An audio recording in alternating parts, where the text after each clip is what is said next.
Karangu Hoylazmistan anasını kimden sorayım? Ey karangu Hoylazmistan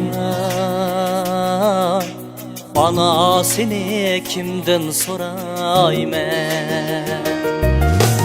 Tonurlardan eninin izi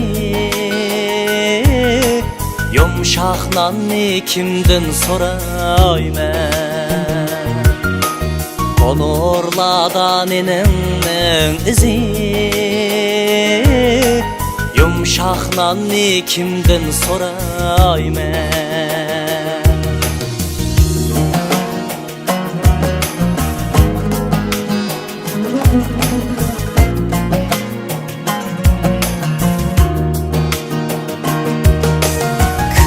Bistu ocaklarını,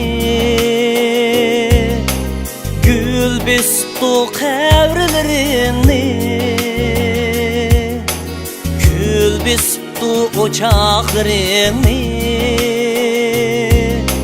gül bistu kevrilerini.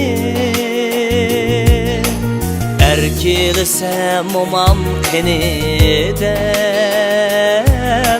kandak bezleyin evrilerini.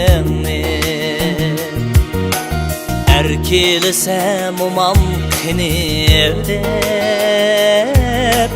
kandak bezleyin evrilerini.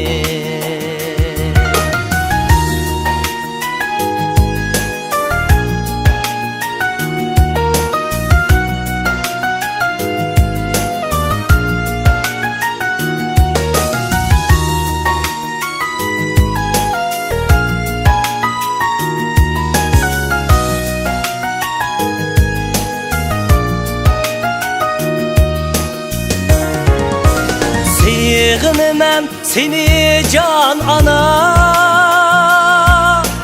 iplerini izlep kurayım. Yığınımam seni can ana, iplerini izlep kurayım.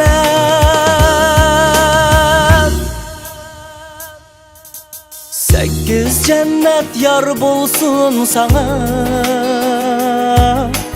anasını kimden sorayım?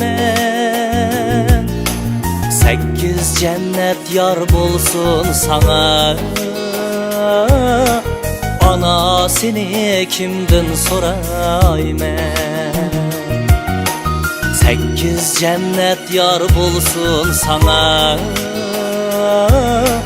anasını kimden sorayım?